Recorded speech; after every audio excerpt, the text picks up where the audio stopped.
ബഹുമാനപ്പെട്ട അധ്യക്ഷൻ doctor Santhosh Thomas, വേദിയിലുള്ള സുഹൃത്ത് കവികളെ, സദസ്സ് നിറയെ തിങ്ങിക്കൂടിയിട്ടുള്ള സഹൃദയ സുഹൃത്തുക്കളെ, ഇവിടെ ഒരുപാട് ആളുകൾ കവിത വായിക്കാനുണ്ട്. അതുകൊണ്ട് ഞാനിവിടെ പ്രസംഗിക്കാൻ തുടങ്ങിയാൽ സംഗതി അപകടത്തിലാവും. ഇതിനെക്കുറിച്ച് ഒരുപാട് കാര്യങ്ങൾ എനിക്കറിയാം, പറയാനുമുണ്ട്. പക്ഷെ ഞാനതൊക്കെ വിടുകയാണ്. മലയാളത്തിലെ ഒരു കാലഘട്ടത്തിലെ നമ്മുടെ സാംസ്കാരിക ജീവിതത്തിൻ്റെ നായകനായി നിറഞ്ഞു നിന്ന കവിയാണ് ജി.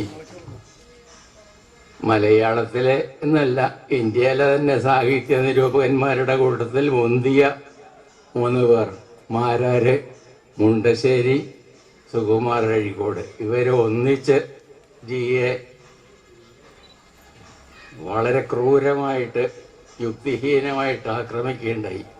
ഈ 3 പേരും പരസ്പരം ഒരുപാട് കാര്യങ്ങളിൽ വിയോജിപ്പുള്ളവരാണ്. പക്ഷെ ജിയെ എതിർക്കുന്ന കാര്യത്തിൽ അവർ 3 പേരും ഒരുമിച്ച് വളരെ സഹകരിച്ച് ആ കാര്യം ചെയ്തു. പക്ഷെ അതുകൊണ്ട് ഫലമുണ്ടായില്ല. നേരെ മറിച്ച ഫലം വന്നത്. ജിയെ കൂടുതലായിട്ട് ആളുകൾ അറിയാനും അവരുദ്ധരിച്ച് എതിർത്ത കവിതകൾ വായിക്കാനും ജനങ്ങളെ പ്രേരിപ്പിച്ചു. വാസ്തവത്തിൽ ജി കുറച്ചധികം പോപ്പുലറായത് ഇവരുടെ എതിർപ്പ് മൂലമാണ്.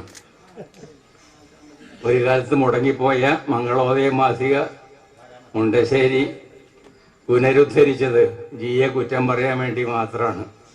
ജിയെ കുറ്റം പറഞ്ഞുകൊണ്ട് എഴുതുന്ന എല്ലാ ലേഖനങ്ങൾക്കും അതിൽ പ്രവേശനം നൽകിയിരുന്നു. അങ്ങനെ ഒരു മാസിക കുറച്ചു കാലത്തെങ്കിലും രണ്ടാമത് ജീവിച്ചു എന്നുള്ളതും വലിയ കാര്യമാണ്. മലയാള കവിതയെ അക്ഷരാർത്ഥത്തിൽ വിശ്വദർശനം എന്ന കവിതയിൽ വിവരിക്കുന്ന വിധം ആകാശം മുട്ടയെത്തിക്കുക മാത്രമല്ല, ലോക രാഷ്ട്രീയത്തിലേക്ക് മലയാള കവിതയുടെ ശ്രദ്ധ ആദ്യം തിരിച്ചുവിട്ടത്, അഥവാ ലോക രാഷ്ട്രീയത്തെ മലയാള കവിതയിലേക്ക് കൊണ്ടുവന്നത് ജി തന്നെയാണ്. വള്ളത്തോളും വൈലോപ്പിള്ളിയുമൊക്കെ ലോകരാഷ്ട്രങ്ങളുടെ സ്വാതന്ത്ര്യത്തെക്കുറിച്ചൊക്കെ എഴുതുന്നതിന് മുമ്പ്, അതിനേക്കാൾ മുമ്പ് ലോകത്തിലെ അസമത്വം അനുഭവിക്കുന്ന, അടിമത്തം അനുഭവിക്കുന്ന രാജ്യങ്ങളെക്കുറിച്ച്, ഇറ്റലിയെക്കുറിച്ച്, ചൈനയെക്കുറിച്ച് ഒക്കെ മലയാളികൾക്ക് പാടി മനസ്സിലാക്കിയത് ജിയാണ്.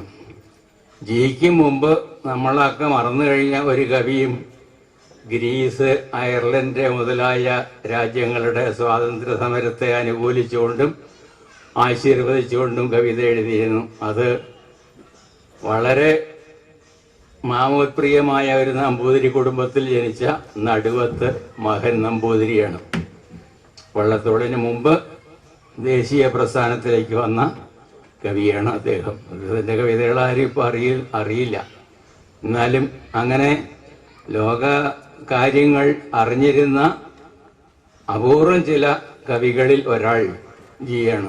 ജിയുടെ നോട്ട്ബുക്ക് എന്നൊരു പുസ്തകം മിക്കവരും കണ്ടിട്ടുണ്ടാവില്ല. അതിൽ ഒരുപാട് കാര്യങ്ങൾ, സ്വന്തം ആത്മകഥയുടെ അംശങ്ങളും കേരളത്തിൻ്റെയും ഭാരതത്തിൻ്റെയും മാത്രമല്ല, ലോകത്തിൻ്റെ തന്നെ ഒരുപാട്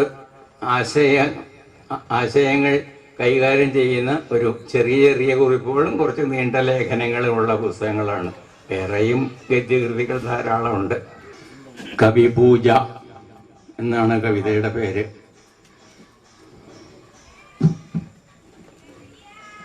കവിപൂജ എന്നൊരു കവിത NV കൃഷ്ണവാര്യർ മാതൃഭൂമി ആഴ്ചപ്പതിപ്പിൽ എഴുതിയിരുന്നു. ജിയെക്കുറിച്ച് തന്നെയാണത്.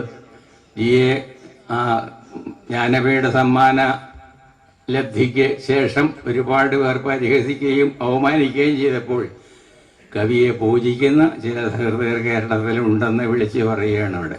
കവിയെ കശക്കുക, ഞെക്കുക, പിഴിയുക, കനിവന്യെ ചണ്ടി കുപ്പയിലെറിയുക എന്നുള്ള വരി അതിലുള്ളതാണ്. കവിയെ കശക്കുക, ഞെക്കുക, പിഴിയുക, കനിവെന്നിയെ കുപ്പ ചണ്ടിയിലെറിയുക. ഞാൻ ജീവിക്കുന്നു എന്നുള്ളത് എൻ്റെ വിശ്വാസമാണ്. പക്ഷേ വിശ്വസിക്കുന്നു എന്നുള്ളത് സത്യമാണ്. കവിയെ പൂജിക്കുന്നു എന്നുള്ളത് സത്യമാണ്. ജീവിക്കുന്നു എന്നുള്ളത് എൻ്റെ വിശ്വാസം മാത്രമാണെന്നാണ് കവിത അവസാനിക്കുന്നത്. ഈ കവിത വായിക്കാൻ ഒരു ശരാശരി കവി സമ്മേളനത്തിൽ പങ്കെടുക്കുന്ന കവിതയേക്കാളും അല്പം കൂടുതൽ സമയം എടുക്കും. അത് ക്ഷമിക്കണം. കാരണം ഈയിടെ പല കവിതകളെക്കുറിച്ചുള്ള സൂചനകൾ ഇതിൻ്റെ വരികളിലുണ്ട്. അത് വിശദീകരിച്ചില്ലെങ്കിൽ ഈ കവിത വായിച്ചിട്ട് കാര്യമില്ല. അതുകൊണ്ട് ഒരു പ്രാവശ്യം വായിക്കും, വിശദീകരണം വേണമെന്ന് തോന്നിടത്ത് പറയും, പിന്നെ ഒന്നും കൂടി ആ ശ്ലോകം വായിക്കും. ശ്ലോകത്തിലാണ് എഴുതിയിട്ടുള്ളത്. കവിപൂജ.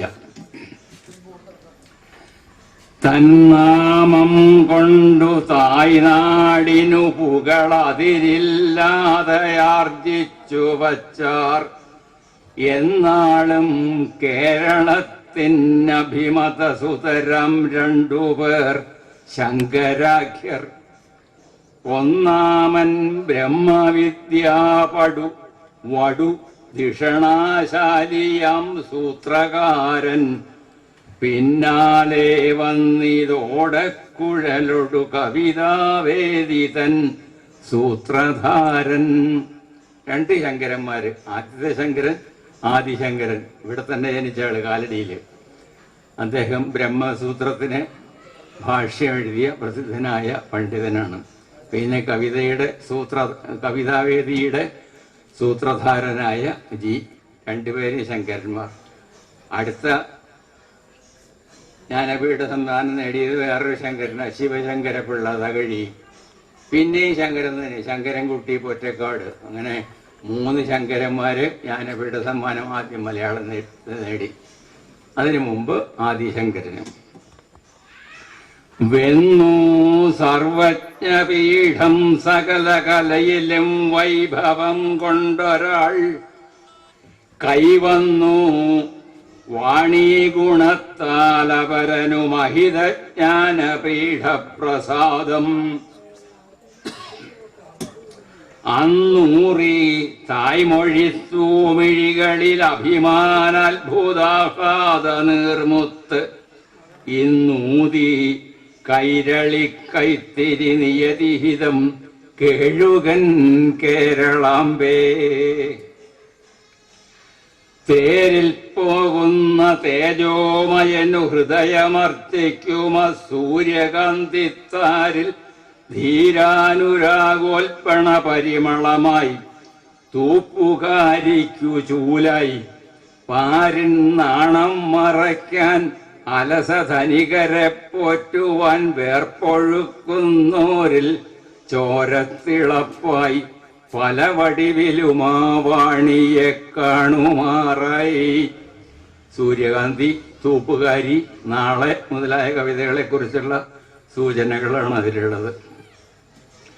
നൂലെത്താത്തൊരിരുൾക്കയങ്ങളിൽ മഹാകാശപ്രകാശങ്ങളിൽ നൂലാമാല പിണഞ്ഞ ജന്മസുഖ ദുഃഖ കോളിളക്കങ്ങളിൽ കാലാതീത മനോരഥത്തിൽ വിഹരിക്കുമ്പോൾ ഇളം ചുണ്ടുകൾ കോലപ്പിപ്പിതെറുത്തു താരനിരയത്താലോലമട്ടുങ്കരം.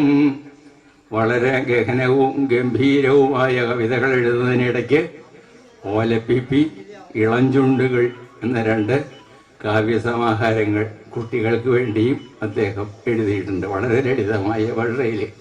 വാഗുരുവി, വരുകുരുവി, വാഴക്കൈമേലിരികുരുവി, നാരുതരാം, ചകിരിതരാം, കൂടുണ്ടാക്കാൻ കൂടവര.